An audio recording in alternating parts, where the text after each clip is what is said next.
Once upon a time there was an old goat. She had 7 kids. She loved them as much as only a mother can love her children. She was going to go into the forest, bring herbs and branches for lunch. She called all her children and warned them to be afraid of the evil wolf. He often pretends, but you can immediately recognize him by his rude voice and black paws. The kids understood everything and assured their mother that they would be very careful. Okay. The old goat set off calmly. Little time has passed. Suddenly, someone knocked on the door and shouted in a rude voice that the kids should immediately open it. But the kids from the rough voice realized that it was a wolf. They answered that it was not Mother's voice. Her voice was kind and thin, and this voice was very rude, which means it was a wolf. Then the wolf went to the merchant and bought himself a large piece of chalk. He ate it, and his voice became thin. He came back, knocked on the door, and in a thin voice asked the kids to open it. The wolf put its paw on the window and waits. And the kids saw her and answered that the mother's paws were not black, but white, which means it was a wolf. Then the wolf ran to the bakery and asked to give him some dough. The wolf anointed his paw with the dough. The villain approached the door for the 3rd time, put his white paw on the window and knocked. They saw the kids that the paw was white, and thought that it was their mother. They opened the door, but there was a wolf in front of them. They got scared and began to scatter in all directions. One kid jumped under the table, another on the bed, the 3rd on the stove, the 4th into the kitchen, the 5th into the closet, the 6th under the sink, and the 7th hid in the grandfather clock. But the wolf found them all, opened its jaws and swallowed one by one. Only one thing he did not find: the youngest, who hid in the clock. Having eaten his fill, the wolf left. He stretched out on a green meadow under a tree and fell asleep. Soon an old goat came home from the forest. Oh, what did she see there? The door was wide open. The table, chairs, benches were overturned. The wash basin was broken. Pillows and blankets were thrown from the bed. She began to look for her children, but she could not find them anywhere. I called them by name, but no one answered.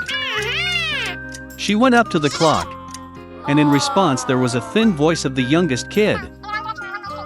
She took him out of there, and he said that a wolf came and ate everyone. How the goat cried for her poor children.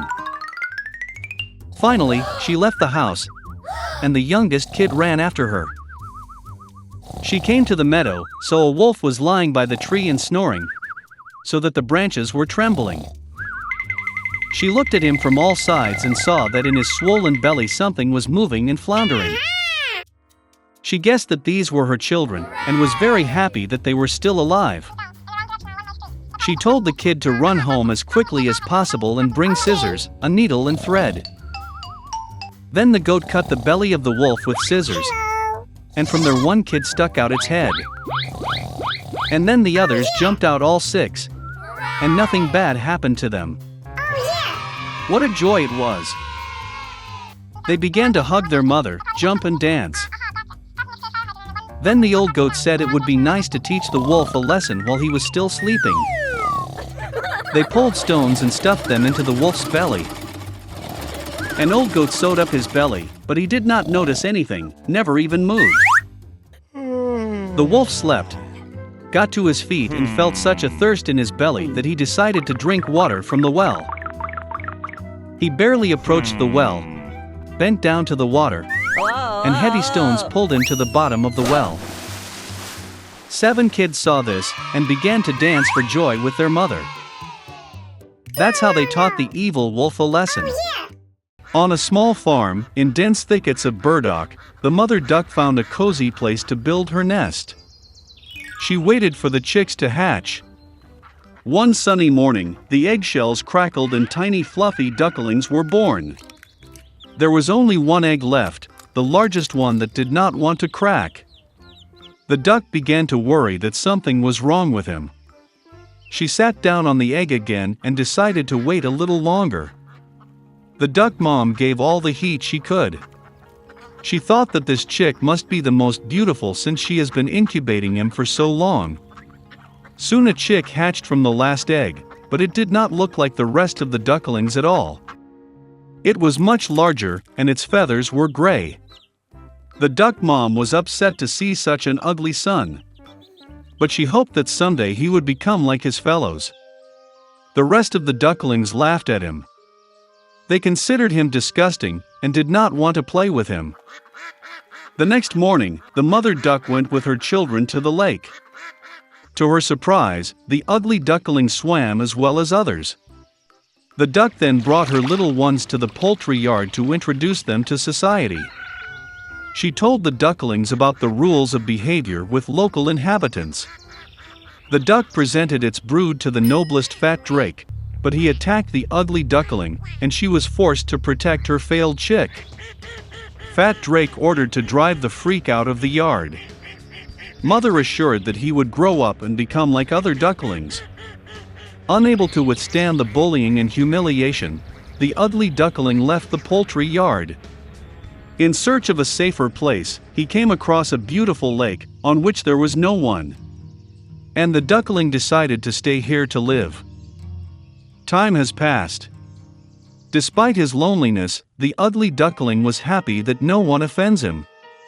And then one day, a beautiful white bird with a long neck flew to his lake. The ugly duckling did not know what kind of bird it was, but he looked at it with admiration. He loved her with all his heart.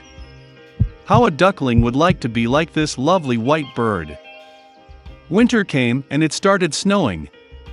The ugly duckling saw white snow for the first time. He was delighted with this sight. But due to the fact that the winter was very snowy, it was very difficult for the duckling to find food. He had to walk around the neighborhood in search of food. He was cold and tired. So the ugly duckling got to the farmer's house. When the peasant saw a thin and unhappy chick, he felt sorry for him. The farmer decided that he would keep the duckling with him until he was fattened and matured. Spring has come. The owner took good care of the chick, and he grew up a lot. The duckling already needed a lot of space, and the farmer decided to release him to the lake. Standing on the shore of the lake, the ugly duckling looked at his reflection in the water. And he could not believe his eyes. He could not recognize himself, and thought that there was someone else behind him. And then the duckling realized that the wonderful bird in the reflection is himself. To celebrate, he thrashed and swam all over the lake from edge to edge. And suddenly he saw the same beautiful white bird with a long neck, which he had seen once before. The ugly duckling decided to swim closer to her. But the beautiful bird was not frightened, but on the contrary she smiled and winked, and together they swam across the lake. The ugly duckling couldn't believe his happiness. Passing by, a fat drake on the shore of the lake said that he had never seen such a beautiful young swan in his life. What was his surprise when he found out that the ugly duckling that he once drove from the poultry yard was a beautiful swan. It turns out that the ugly duckling was a swan from the very beginning. An egg accidentally fell into a duck's nest. And when the beautiful young swan returned home, then everyone in the poultry yard became very ashamed that they had once offended him because of his appearance.